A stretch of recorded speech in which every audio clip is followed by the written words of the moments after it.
Почитувани граѓани, почитувани медиуми. Фатени на дело, дуи нивните слуги од СДС само подлабоко се закопуваат во дупката што ја ископаа во образованието. На нивниот вчерашен прес, на целата македонска јавност и потврдија дека незаконски изработуваат дигитални учебници, повикувајќи се на концепцијата за основно образование на Царовска. И сето тоа само за некој милион повеќе во касата на дуи СДС.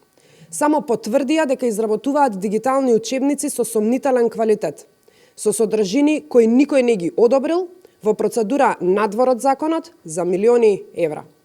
Со новиот тендер на фирмата која ќе го добие и се дозволува да врши измени и дополнувања и да додава содржини во веќе одобрените учебници.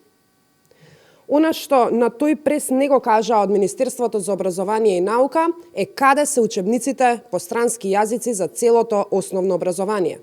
Повторно ги прашуваме, дали намерно 5 години ги оставија учениците без ниту еден учебник по странски јазик, за парите предвидени за нивна набавка да ги пренаменат за некакви незаконски дигитални учебници. Министерството за образование и наука треба да одговори на прашањето како тоа тие објавиле конкурси за автори на учебници за 7 оделение, без јавно да има објавено програми за тоа оделение. И дали тие конкурси им пропаднаа, па мораат да составуваат авторски тимови, се со цел да можат да направат тендер за нивна дигитализација на само 1 месец пред избори. Зошто на Министерството за образование и наука му се брза да го направи тендерот за дигитализација на учебници и за 8 и за 9 оделение, а програми и учебници за овие 2 оделенија нема?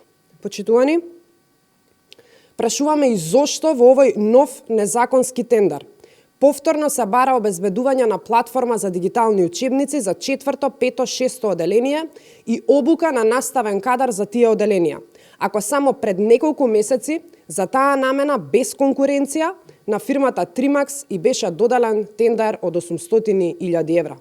Дали е тоа можеби затоа што овој пат тендерот без конкуренција е наменет за друга фирма, односно фирмата Арс Студио, на која во изминативе 2 години од страна на Министерство за образование и наука и се доделени договори за превод во вредност од фантастични 6,5 милиони евра. Почитувани, по изборите, новата влада која ќе формира ВМРО-ДПМН детално ќе ги истражи овие незаконски набавки и секој украден денар од буџетот ќе го вратат на граѓаните. Време е да ја вратиме државата на народот. Македонија повторно твоја. Промените се во твои раце. Ви благодарам.